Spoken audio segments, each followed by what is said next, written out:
normal once again. How do you strengthen the bee population in the face of climate change? It's all about the queen. It could help solve the ultimate puzzle of reducing the loss of bee colonies each year. And why it's never a good idea to get too close to a moose. From our nation's capital, this is the National Weather Desk. Good morning and welcome to the National Weather Desk. I'm Angela Brown. It's been a winter to remember in Utah, one of the snowiest in decades. 455 inches has already fallen in Park City, the most in 49 years. That's great for skiers, but as Lincoln Graves reports, it's not great news for people who live in those mountain communities. We last checked in on the people of Summit Park in mid-January. Back then, the snow was piled high, and residents knew much more winter was ahead. We're going to learn how much snow this town can actually handle. Nearly 2 months later, the snow is piled higher than some ever imagined. I've been working nonstop, removing snow and stuff all winter and stuff. We found 6th grader Aiden 6 working on the driveway with his dad. Earlier in the day, work crews had taken down snow and ice dams on the edge of their roof. We had like 18 inches of ice on the roof today before it was removed. Aiden says the ice dams have caused leaks inside. An outside staircase leading up to the porch is completely buried. The family's mailbox is slowly being crushed, and the front yard is just a giant pile of snow, much taller than anyone else around. It's some part of snow falling and coming off my driveway. Aiden's confident he'll remember this winter for the rest of his life. I think this is the most snow I've seen in my whole life. Reports of an avalanche in Big Cottonwood Canyon in Utah triggered a search effort on Monday. The initial call was for 3 skiers caught in the snowslide, but the officials did not pick up any avalanche beacon signal, so they are hoping all is clear this morning. It's snowing again this morning in parts of Northern California. It's the 4th time this week, which is rare. Sam Clemente and meteorologist Mike Kruger broke down the snow trends. I'm looking at all the records since 1894, and there's just a huge list. I mean, it just keeps going and going.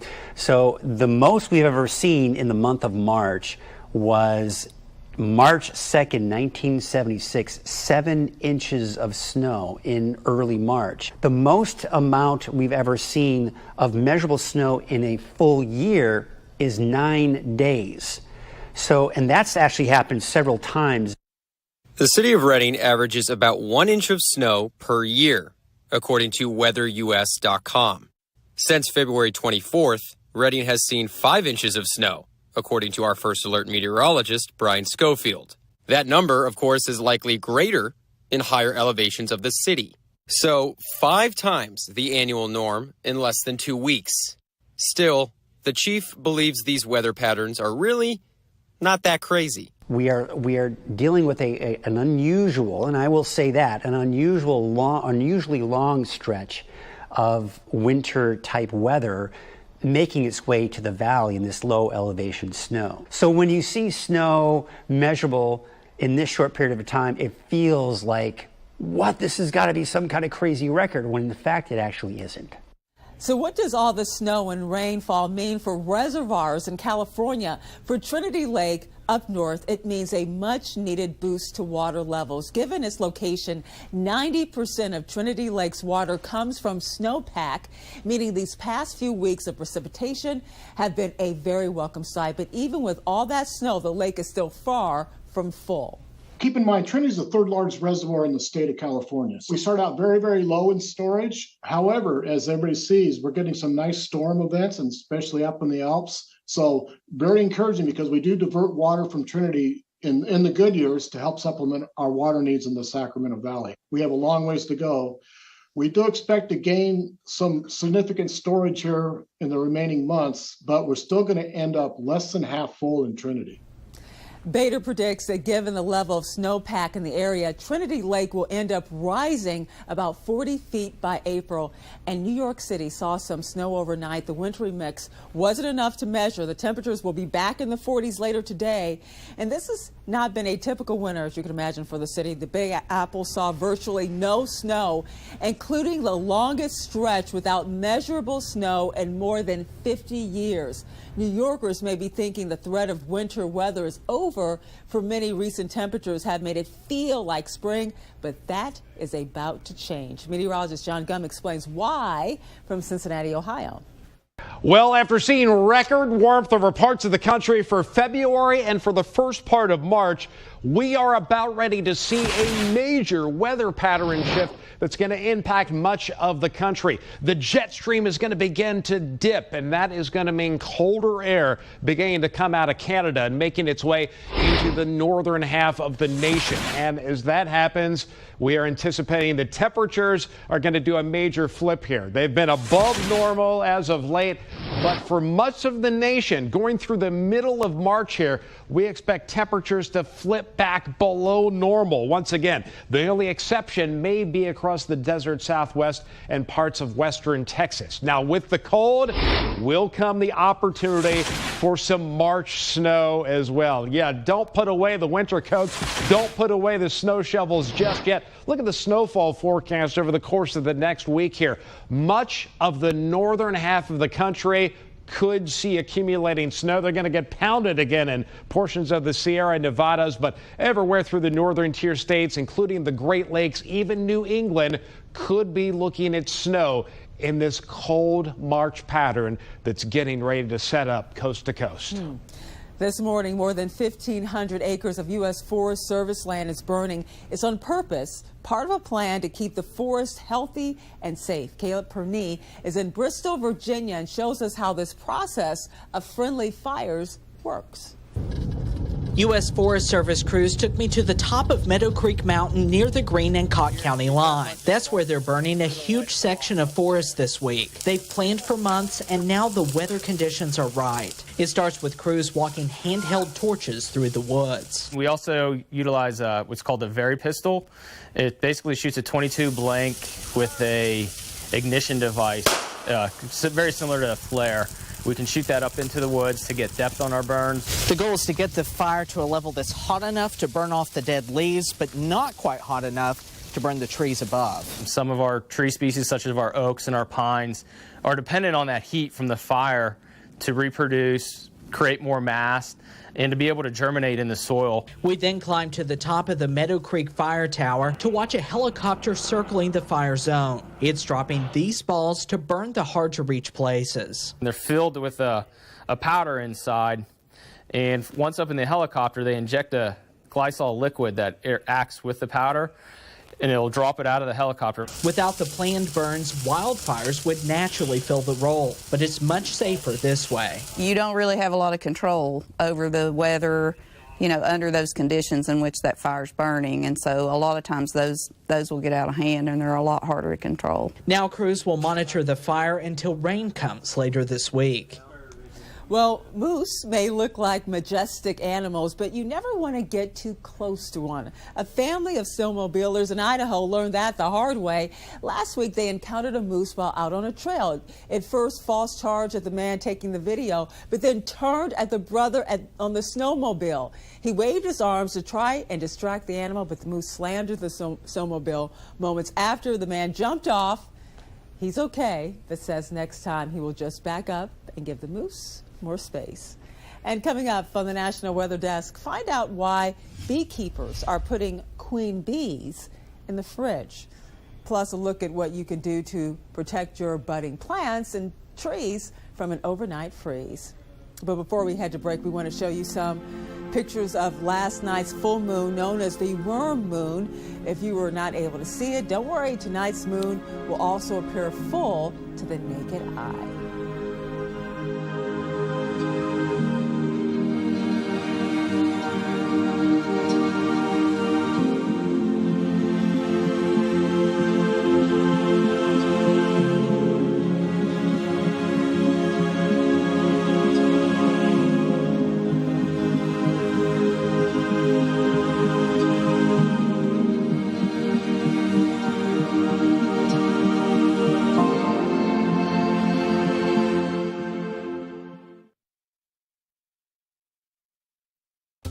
A very weak system is going to move down to the south throughout the morning on Tuesday. And then overall, we're really not looking at too bad of a forecast. Just some scattered snow showers and flurries up towards northern New England as some moisture is actually going to move in from the north and east. And then by the time we get to Wednesday, for the most part, we are looking at a mainly dry forecast through the northeast. And then as we look at the high temperatures overall, not too bad. 32 Albany, 37 in Boston, 43 in New York City.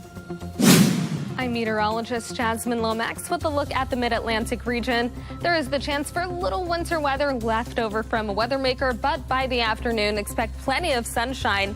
Temperatures will be a little bit closer to average for most, but we'll enjoy nice and dry weather into Wednesday. High temperatures will reach the 30s, 40s, and the 50s. Then overnight, temperatures will gradually fall. We're looking at lows in the 20s and in the 30s.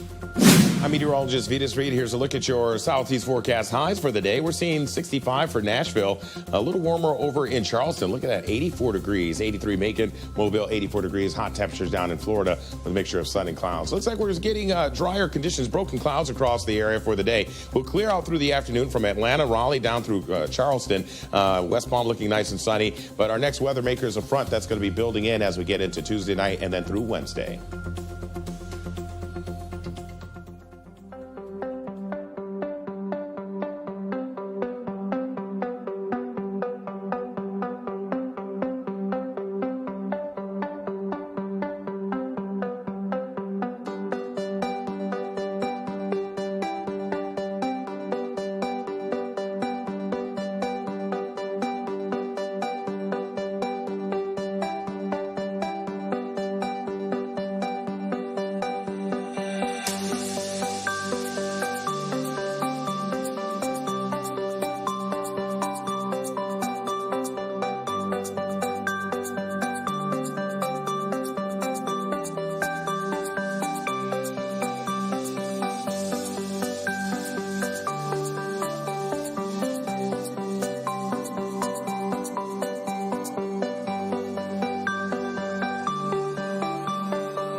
You are watching the National Weather Desk. They rule the roost and are key to strengthening the honeybee population in the face of climate change. But who's got the guts to tell these queens to chill out? Kelly Koopmans found out from a researcher at Washington State University. WSU researcher Brandon Hopkins. They're kind of like the backbone of a lot of the delicious foods and agriculture that we appreciate. To keep that backbone in place, queens are typically banked during the winter so they're ready to go to work come spring. But a new paper out of WSU shows refrigerating the queen bees indoors at about 59 degrees during the summer would help them survive until the fall. Well, it keeps them from flying out. It keeps them from having to spend a lot of their time and resources collecting water to regulate the temperature of the hive. 75% of queen bees are produced in Northern California, a place prone to hot summers and wildfires. Summer refrigeration means a temperature-controlled environment for the colonies and allows the queens to thrive. Survival of refrigerated queen banks was about 78% compared to 62% in the outdoor groups. More queens means more colonies and could help solve the ultimate puzzle of reducing the loss of bee colonies each year, a population our system of agriculture relies on. Food becomes more expensive. You have like all these delicious foods like fruits and some nuts, and even things like dairy is dependent on bees for pollination. And usually warm weather with some blooms already peeking out may have you thinking it's okay to start planting new flowers, shrubs, and other plants, but doing so can be risky. Aaron Wise has the reason why, along with ways to protect your plants and how peach farmers are dealing with inconsistent weather.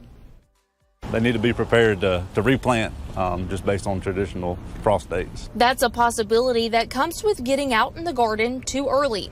Warm weather and blooms all around, these signs of spring may be tempting, but typically the traditional last frost date is first week of April, maybe second week of April around here. While people should wait to plant anything new, the warm weather has some perennial plants and trees already blooming. So how can growers protect them from potentially damaging temperatures? You can purchase frost blankets from a landscape store, or you can use a bed sheet.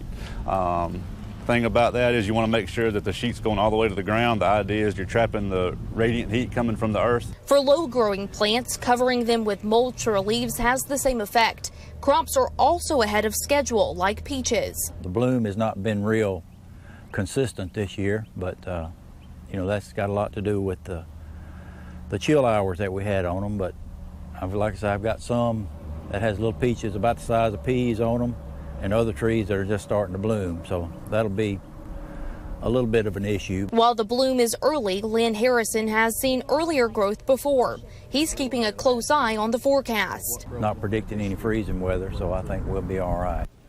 In Green Bay, the weather is changing, and that usually means it's almost time to put away your snowmobile and take out that fishing gear. But for one snowmobiling club, riders are cramming in time on the trails before the season closes for good. Allison Spotswood has more. Snowmobilers say they thought they wouldn't even be able to go out this season, but this weekend, things took a turn for the best. While some Mainers were dreading Saturday's heavy snowstorms, the Rowena family wasn't. They're hitting the freshly groomed Wyndham snowmobile trails. When it's just fresh snow, it's really difficult. When they're nice and groomed like this, it's amazing. I think that when someone grooms them out, it gets a lot softer and that you don't hurt yourself on as many bumps. The Rowena siblings are suiting each other up and hopping on the back of mom and dad's snowmobiles. Treasurer of the Wyndham Drifters Snowmobile Club, Barry Bernard, groomed the trails for folks to enjoy. It's a bit of a mixed blessing. It's very thick and very heavy, so it was really tough with our drag to get through. We groomed the whole system last night. Bernard says the trail system is 40 miles long in one of their busiest areas. Snowmobiler Holden Hanley just got done zipping over the 40-mile trail system. This is probably the best time of the year, best day. Holden says he started snowmobiling young, and so did other folks out today. Bernard says more than 100 people are using the Wyndham trails to fit in some last-minute rides due to an unusual winter. In Texas, the wild winter weather has meant energy use outpaced where traditional energy sources can supply, like coal and gas. So that means the state is relying on more renewable energy. And although this is good for the environment, as Michael Atkinson explains, renewable energy can sometimes be unpredictable. With 2 winter storms behind us, Texas's grid has held up with little bumps. But that's not the end of ERCOT's troubles. This week, ERCOT, that's the Electric Reliability Council of Texas, held a board meeting where CEO Pablo Vegas showed this chart to the council and to lawmakers the next day. Over the last 2 decades, Texas has relied on a comfortable supply of non-renewable energy, which Vegas says is more reliable than wind and solar energy. Now, rising demand has actually surpassed what the non-reliable energy can do, meaning Texas today has to use clean energy on any given day just to meet Texans' needs. He pinned much of that on the energy market, which he said prioritizes clean energy, which can prove unpredictable at times with solar and wind energy. Improve the grid. It's not going to be free. Brian Smith is a political science professor at St. Edward's University. If 2021 was about how do we fix the grid now, do you think 2023 will be how do we prepare the grid for the next 10 years or maybe even longer than that? Yeah, that's one of the things about the grid, like when we talk about it, is how do you provide reliable energy to all Texans, not just who lives here now, but the people who are going to also be living here in 2030. And that's where the big costs come in, because you're talking just about the expansion and diversification of different kind of energy. Weather balloons have received a lot of attention the last few months. So when a farmer in New Bern, South Carolina, found a weather balloon in his fields, he wanted to know all he could know about it. Brian North and Les Steele provide some answers.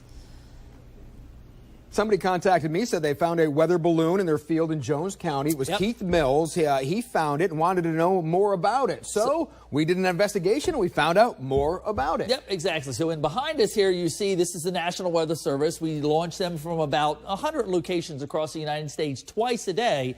And that's the only way we have with all the technology to be able to actually truly sample the atmosphere. So if I want to know what the temperature is at, say, 10,500 feet above our heads, we have to send up the weather balloon. And this is a similar instrument.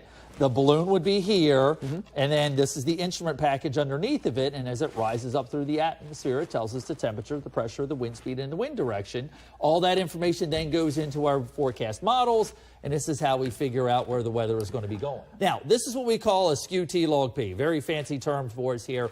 Basically, the red line there in the upper left, that is the temperature, and the green line is the dew point, and then all those other numbers underneath there. I use that as far as severe weather parameters are concerned. So when we start talking about severe weather, these are very important for us in eastern North Carolina and anywhere across the United States. So if you find a weather balloon in your backyard, now you know. Just get the information. You can track it on your own, or we can help you track it. And time now for a quick break. But before we go, let's head to the skies over the shores of Lake Michigan.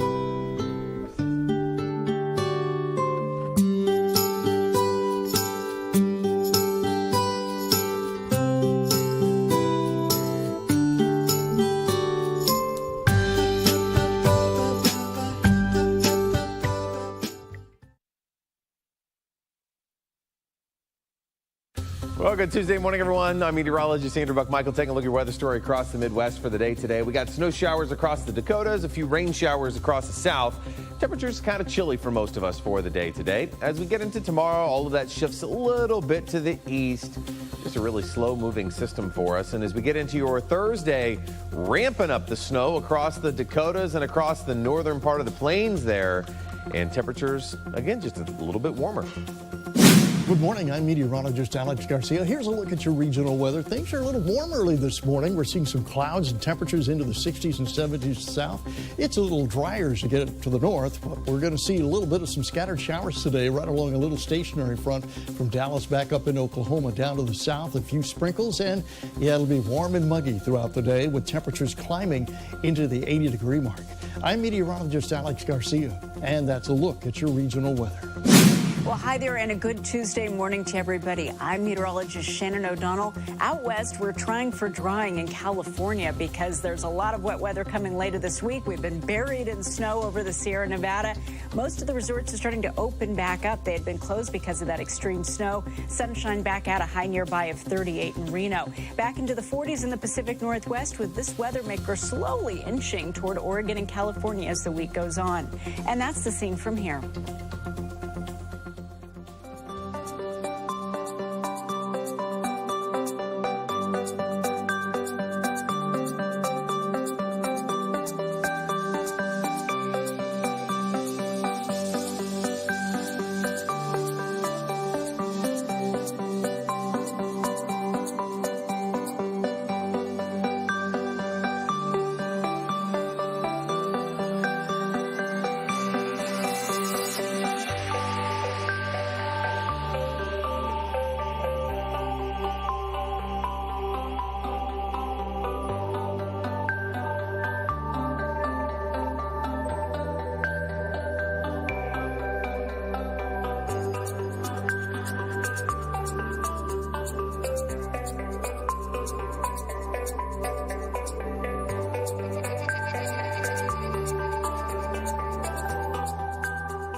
Weather Window, presented by the National Weather Desk. Looks like a wonderland of winter, except it's March and nearing springtime. This image captured the snowy conditions recently on the grounds of a Michigan zoo. Meanwhile, this photo shows the backside of a snow squall passing over Logan, Utah, and a view of California's largest reservoir, Shasta Lake, with blue and cloudy skies and snow on the mountains. Want to see your weather photos and videos on TV? Click Chime In on this station's website to share. Well, it's been a wild winter, and for many places that means the temperatures rising and then falling. We talked earlier about how the cold can impact plants, but just how cold can it get before your trees start to feel that freeze? To find out, we turn to Seattle meteorologist Theron Zahn.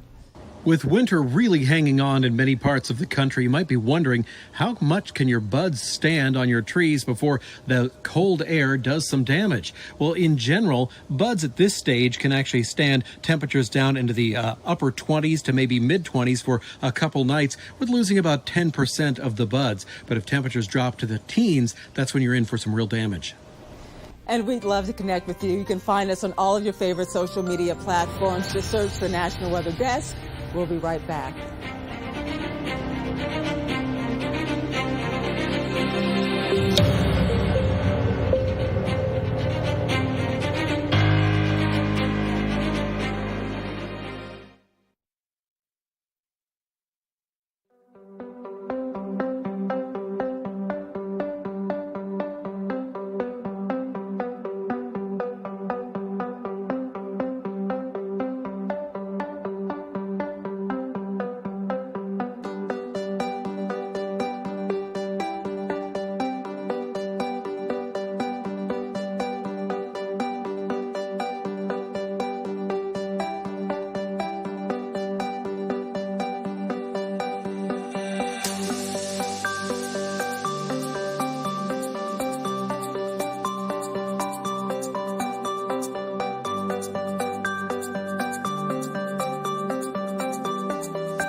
For many parts of the U.S., this week is Severe Weather Awareness Week. So tomorrow, we'll take a look at some ways you can be prepared for severe weather. Thank you so much for joining us. I'm Angela Brown. Make it a great Tuesday, and we'll see you right back here tomorrow.